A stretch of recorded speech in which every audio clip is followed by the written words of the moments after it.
Ang babae sa lumang bahay. Sa isang baryo na malapit sa kagubatan, may isang lumang bahay na matagal nang iniiwasan ng mga tao. Dati raw, doon nakatira ang isang pamilyang biglang naglaho isang gabi. Walang nakakita kung paanong nagwakas ang kanilang mga buhay, ang tanging naiwan ay bulong-bulungan ng mga nakarinig ng iyak at sigaw mula sa loob. Isang gabing Nobyembre, nagkayayaan sina Lino, Marco, at Jay na silipin ang bahay. Nais nilang patunayan na walang katotohanan ang mga sabi-sabi. Bitbit ang flashlight, tahimik silang pumasok. Ang pintuan ay kusa pang bumukas, na para bang matagal nang naghihintay. Sa loob, amoy nila ang lumang kahoy at kandila. Habang nag-iikot, nakarinig sila ng kaluskos sa itaas at napilitang umakyat. Sa ikalawang palapag, may nakitang kwarto na may malaking salamin. Doon, una silang kinilabutan, sapagkat sa refleksyon, may kasama silang isang babae na nakaputing duguan, nakangiting malamig. "Salamat, bumalik na kayo," bulong nito mula sa loob ng salamin.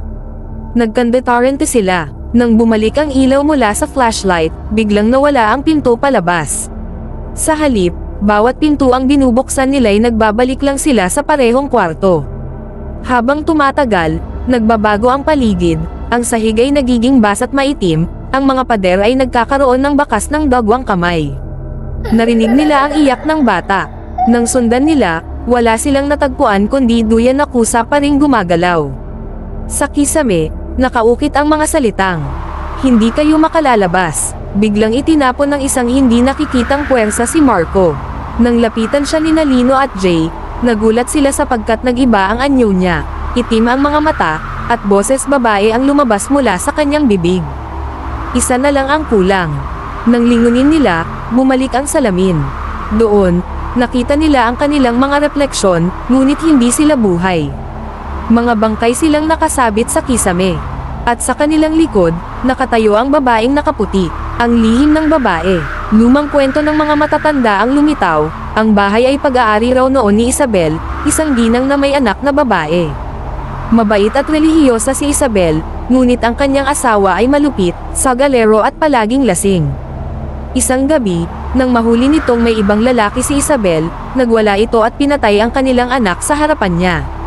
Sa matinding sakit, nagawa ring paslangin si Isabel. Ngunit bago tuluyang malagutan ng hininga, nagdasal siya ng may halong galit. "Huwag ninyo akong iwan mag-isa, manatili kayo rito, magpakailanman."